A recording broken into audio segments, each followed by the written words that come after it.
নমস্কার, আমার নাম ডক্টর অভিষেক ভট্টাচার্য। আমি ন্যাচুরোপ্যাথি এবং আয়ুর্বেদিক স্পেশালিস্ট।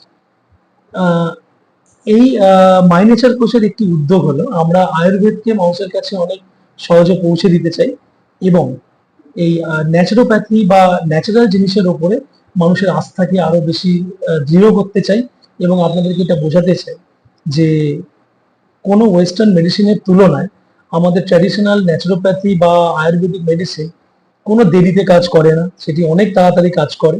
এবং আপনারা যদি একটু ভরসা রেখে যদি এই ন্যাচুরোপ্যাথিকে যদি নিজেদের সঙ্গে নিতে পারেন, আপনাদের দীর্ঘ জীবন অনেক সুস্থ এবং স্বাভাবিক হবে এবং আপনারা এর আয়ুও বৃদ্ধি হবে। তো চলুন আজকে টপিকটি নিয়ে শুরু করা যাক। সেটি হচ্ছে, আজকে মেন টপিক হচ্ছে মূত্রনালীর সংক্রমণ। তো মূত্রনালীর সংক্রমণ বা ইউটিআই, ইউরিনারি ট্র্যাক্ট ইনফেকশন। তো এই ইনফেকশনটি সাধারণত বয়স্ক মানুষদের মধ্যে হয়, কিন্তু এর মানে এই নয় যে শুধুমাত্র বয়স্কদেরই হয়, বয়স্কদেরই হবে। সাধারণত বেশিরভাগ বয়স্ক মানুষদের ক্ষেত্রেই দেখা যায়। তো চলুন আগে প্রথমে আমরা ডিসকাস করে নিই যে এটির কারণ কারণ কি কি আছে। প্রথম যেটি কারণ সেটি হচ্ছে আমাদের ইকোলি ব্যাকটেরিয়া। ইকোলি ব্যাকটেরিয়া যেটা আমাদের পায়ুদ্বার দিয়ে বা আমি বলতে পারি আমাদের মলদ্বার দিয়ে প্রবেশ করে এবং সেটি মূত্রনালীতে ইনফেকশন ঘটায়।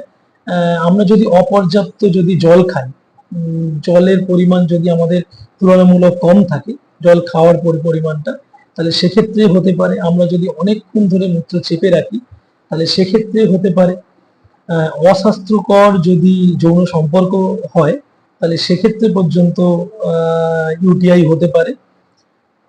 যদি আমাদের বিশেষ করে মহিলাদের ক্ষেত্রে যদি মূত্রনালীর স্বাভাবিকের তুলনায় যদি ছোট হয় মূত্র হয়, তো সেক্ষেত্রেও সংক্রমণ হতে পারে। আর আপনার ডায়াবেটিস বা ইমিউনিটি পাওয়ারও যদি কম থাকে তো সেক্ষেত্রে তো মানে হওয়াটা খুব একটা অস্বাভাবিক নয়, মানে হওয়াটা খুবই স্বাভাবিক। তো এইগুলোই সাধারণত কারণ।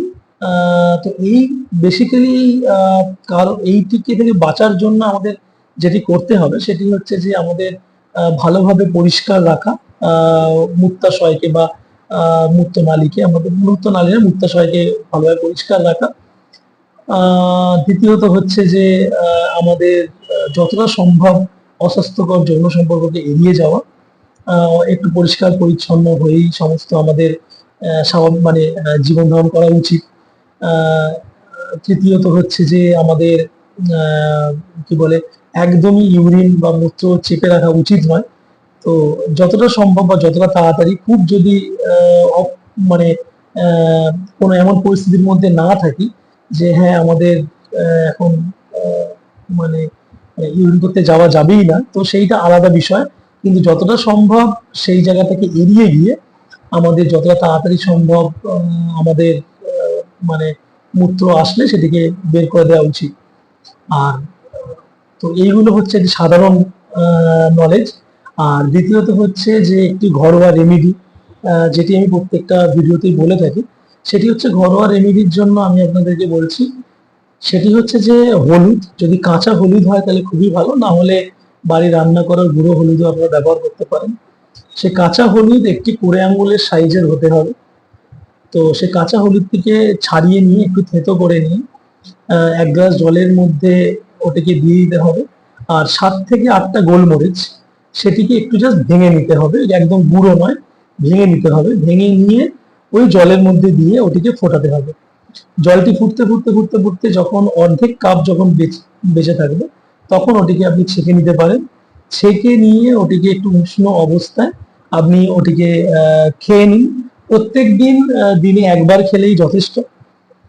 যদি কারোর খুব সিভিয়ার কন্ডিশন থাকে, মূত্রে প্রচন্ড পরিমাণ ফেনা, প্রচন্ড পরিমাণ দুর্গন্ধ হচ্ছে, তাহলে আপনার দিনে 2বার অবশ্যই ওটিকে সেবন করুন। কোনো সাইড এফেক্ট নেই। তো আপনারা এটা সেবন করুন এবং দেখবেন আপনার 3 থেকে 4 দিনের মধ্যেই রেজাল্ট পাবেন। যারা যারা এই অসুবিধার জন্য যারা যারা মানে ভুগছেন এখন, তারা অবশ্যই খেয়ে কমেন্টে জানাবেন যে তারা 4 দিন বা 5 দিন বা 6 দিন পর আপনারা কেমন আছেন। আর এছাড়া ওষুধও অনেক কিছু আছে আয়ুর্বেদে যেটি আপনাকে তাড়াতাড়ি রিলিজ দিতে পারে, তবে সেটির জন্য আপনি কোনো লোকাল কোনো ডক্টর বা আমাদের সঙ্গে আপনারা যোগাযোগ করতে পারেন। তো তলায় আমাদের নাম্বার আছে, আপনারা কাইন্ডলি হোয়াটসঅ্যাপ করবেন, কারণ সারাদিন অন্যান্য কাজে হয়তো ব্যস্ত থাকি, বিভিন্ন জায়গায় চেম্বার থেকে। তো আপনারা অবশ্যই একটু হোয়াটসঅ্যাপ করে দেবেন। তো নমস্কার, আজকে এইটুকুই। আমরা হোয়াটসঅ্যাপে আপনাকে যত তাড়াতাড়ি সম্ভব সেটির উত্তর অবশ্যই দেবো। ভালো থাকবেন সবাই।